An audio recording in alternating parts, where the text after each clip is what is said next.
नमस्कार साथियों। वीडियो की श्रृंखला में आज अपने पुनः एक नए टॉपिक पर बात करेंगे। जो हमारी श्रृंखला चल रही थी कि हम हर एक सिलेबस के हर एक बिंदु को समझ रहे थे, जैसे टॉपिक बायो का हो, केमिस्ट्री का हो, तो उसमें अपने को किस तरह पढ़ना है, क्योंकि सिलेबस बहुत बड़ा है। तो मैं आपको हर एक टॉपिक के बारे में आपसे वादा किया था कि मैं वीडियो लेकर आऊँगा और बताऊँगा कि इस टॉपिक को आपको किस हिसाब से पढ़ना है, बीएससी वाला पढ़ना है या 12th बेस का पढ़ना है। तो उसी श्रृंखला में आज पुनः जो आज का टॉपिक है वो है बायोटेक्नोलॉजी और जेनेटिक्स और बायोटेक। दोनों ही इम्पोर्टेंट यूनिट है, बड़ी यूनिट है।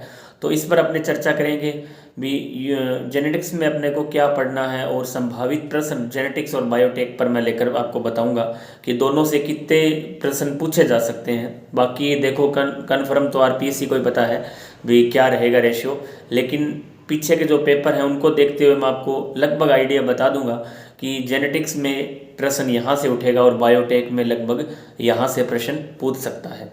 तो अपने समय को ख़राब करे बिना सीधे टॉपिक पर अपने चलते हैं।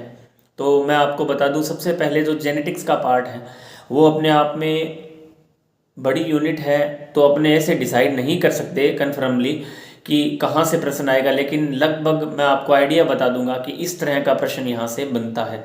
तो इसमें एक तो न्यूमेरिकल का प्रश्न बनता है, वो भी अपने बताएंगे कहाँ से न्यूमेरिकल बन सकता है। बाकी इसमें 12th बेस में भी जेनेटिक्स दे रखी है और बीएससी में भी दे रखी है। तो आपको मैं बता दूं, बीएससी की जो जेनेटिक्स है वो ज़्यादा इम्पोर्टेंट है। जब तक कि पीछे के अपने पेपर देखे तो वहाँ से हावी रहा है पोर्शन। जेनेटिक्स जो बीएससी में दे रखी है वो 12th बेस में नहीं दे रखी। वैसे अपने 12th में पढ़ते हैं, लेकिन यहाँ बीएससी वाले पार्ट में दे रखी है, चाहे आप उसको 12th बेस ही पढ़ें, लेकिन पार्ट जो है यहाँ बीएससी में दे रखा है। तो इसमें जो बीएससी वाला जो पार्ट है वो इम्पोर्टेंट है। हालांकि वो 12th की बुक में भी आपको मिल जाएगा, आप चाहिए वहीं से पढ़ लें, लेकिन पार्ट जो है यहाँ बीएससी में दे रखा है। तो इसका जो बीएससी वाला पार्ट है वो ज़्यादा इम्पोर्टेंट है। जैसे अपने पूरी जेनेटिक्स की बात करेंगे, कहाँ से प्रश्न बनने की संभावना है। सबसे पहले अपने सिलेबस के हिसाब से देखें तो मैं आपको बता दूं, मेंडलिज्म इम्पोर्टेंट है। मेंडल के जो तीनों नियम हैं, सबसे पहले आपको जो नियम है उनको पढ़ना है, नॉर्मली सिंपल तरीके से पढ़ना है। उनमें जो प्रश्न बनने की संभावना है वो है स्वतंत्र अपव्यूहन का नियम, द्विसंकर संकरण पर आधारित है। यहाँ से न्यूमेरिकल भी बन सकता है, फॉर्मूला भी पूछ सकता है। इसके अलावा इम्पोर्टेंट है इसका जो अनुपात है, लक्षण प्रारूप अनुपात है, कैसे निकलते हैं, तो वो आपको पूरी सारणी आपको अच्छे से ध्यान रखनी है। उस पर न्यूमेरिकल भी पूछा जा सकता है। इसके अलावा बैक क्रॉस की यदि बात की जाए, बैक क्रॉस आपको पता है दो प्रकार के हैं, आउट क्रॉस और टेस्ट क्रॉस। उसमें टेस्ट क्रॉस बहुत ही इंपॉर्टेंट है, यहाँ से न्यूमेरिकल भी पूछा जा सकता है। इसका अनुपात आपको पता है, अनुपात भी पूछा जा सकता है।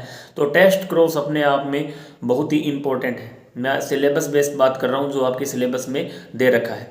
उसके बाद आपको पता होगा व्युत्क्रम कोश की परिभाषा आपको थोड़ी सी ध्यान में रखनी, व्युत्क्रम कोश कहते किसे हैं।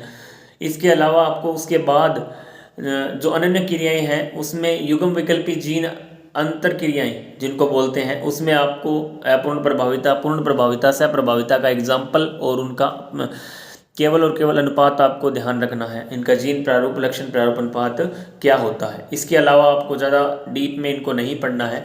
इसके अलावा अपने बात करें सिलेबस में आपके, तो मेंडल ने 7 जोड़ी जो लक्षण बताए थे उनको आपको अच्छे से ध्यान में रखना है।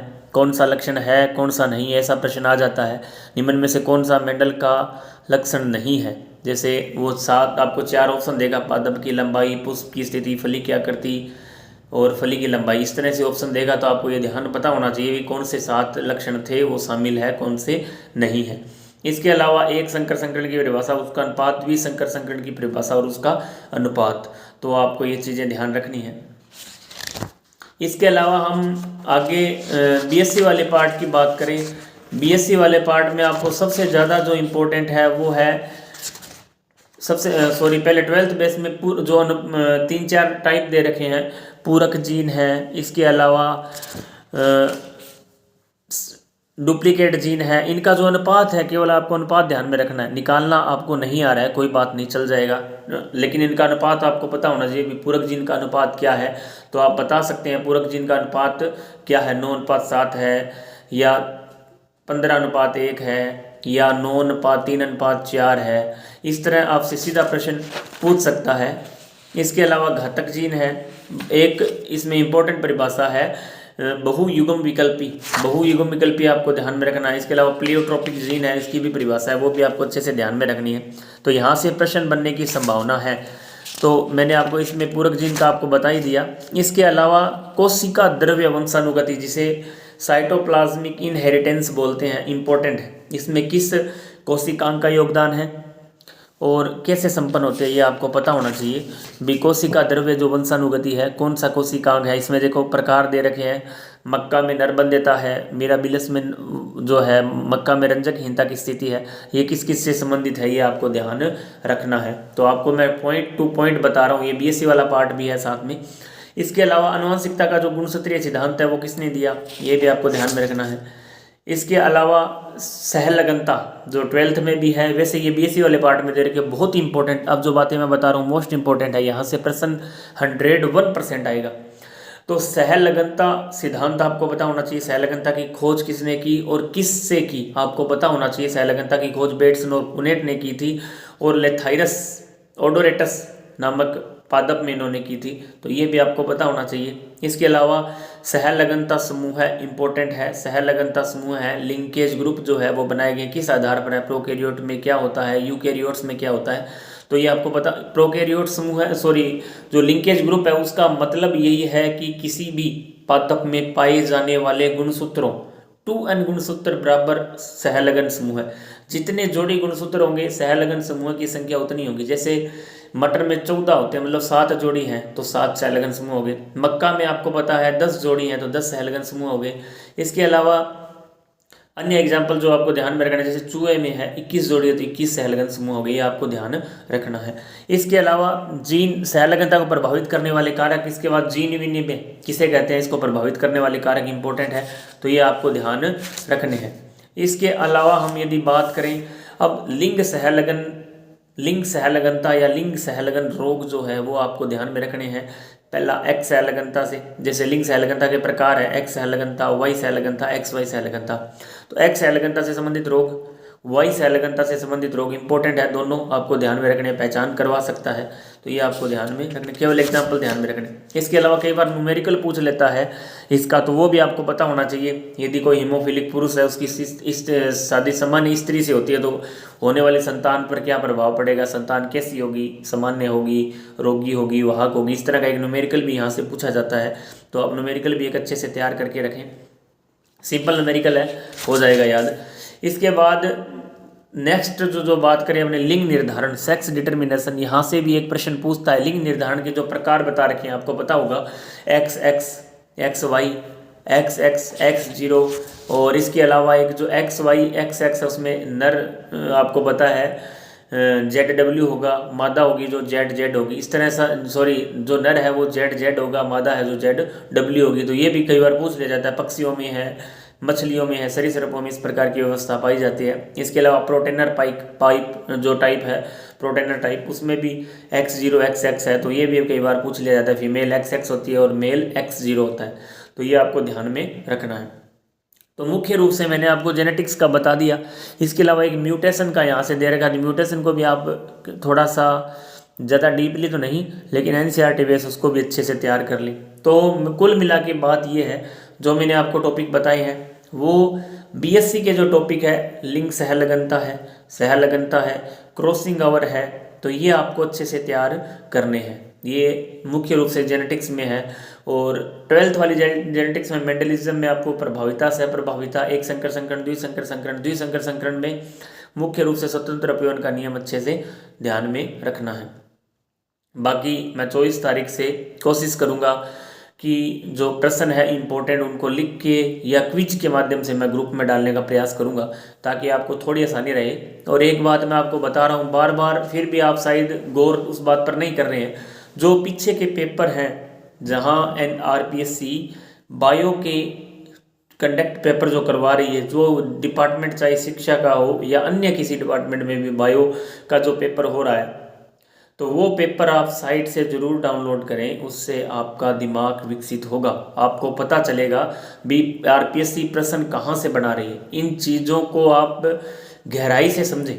मैं आपको जो बात बता रहा हूँ ये बिल्कुल एक तरह से फैक्ट है, आपको ये करना है और वास्तव में आपको उससे बहुत फ़ायदा होने वाला है। कारण जब आप पेपर हल करोगे पीछे के तो आपको आइडिया होगा भी हाँ इस टॉपिक से इस तरह के प्रश्न बनने चाहिए। तो यदि थ्योरी पढ़ना इम्पोर्टेंट नहीं है, आप जब तक साइंस में ऑब्जेक्टिव नहीं निकालेंगे जब तक अपना कुछ भी नहीं हो सकता। ऑब्जेक्टिव मोस्ट इम्पोर्टेंट है, साइंस के मामले में ऑब्जेक्टिव आपको आने चाहिए। ऑब्जेक्टिव जब तक आप नहीं निकालोगे साइंस आपको नहीं आएगी। मैं आपको बार बार बता रहा हूँ, बार बार ये बात क्यों कह रहा हूँ, जो बच्चे ऑब्जेक्टिव निकाल रहे हैं उनको फ़ायदा हो रहा है और आपको भी होगा। लेकिन मैं बताने को आपको बाज़ार में बहुत सी बुक आ रही है ऑब्जेक्टिव टाइप बता दूँ, लेकिन वो चीज़ें अपने काम की नहीं है, क्योंकि आरपीएससी का अपना एक अलग पैटर्न है, उस पर आरपीएससी हमेशा पेपर बनाती है। तो आप पीछे के जो पेपर आप देखोगे तो आपको ऑटोमेटिक आइडिया हो जाएगा भी हाँ जेनेटिक्स से किस तरह के प्रश्न पूछे जा रहे हैं, तो आपको किसी से पूछने की भी ज़रूरत नहीं पड़ेगी। तो आप जेनेटिक्स के मामले में मैंने आपको बताया है। अब हम आगे नेक्स्ट जो है उसमें अपने बात कर रहे हैं बायोटेक्नोलॉजी पर। बायोटेक्नोलॉजी एक अलग यूनिट है, बायोटेक जैव प्रौद्योगिकी के नाम से, और आपकी एनसीईआरटी बुक में भी दे रखी है। तो मैं आपको एक बात बता दूं, जो एग्जाम्पल वगैरह है बायोटेक के वो आप एनसीईआरटी से करें, बाकी मैटर आप कहीं से भी पढ़ रहे हैं, नोट से या राजस्थान बोर्ड की बुक से, वहाँ से पढ़ सकते हैं। वहाँ के जो एग्जाम्पल कई बार हूबहू पूछ लिए जाते हैं, तो आप एनसीईआरटी को फॉलो कर सकते हैं एग्जाम्पल के मामले में। बाकी इसमें भी जेनेटिक्स बायोटेक्नोलॉजी में भी मैं आपको बता दूं इम्पोर्टेंट पार्ट ऑफ बीएससी, इसमें मैं आपको मुख्य रूप से बता देता हूं जेनेटिक्स में क्या इंपॉर्टेंट है, जो क्या चीज़ पढ़ने वाली है। जेनेटिक इंजीनियरिंग के नाम से एक टॉपिक है, जेनेटिक इंजीनियरिंग अनुवांशिक अभियांत्रिकी, जिस आपको पता होगा अनुवांशिक अभियांत्रिका का पिता पॉल बर्ग को कहा जाता है। उन्होंने क्या क्या बताया उसके बारे में उन्हें नोबेल भी मिल चुका है, तो अपने आप में इम्पोर्टेंट है पॉल बर्ग।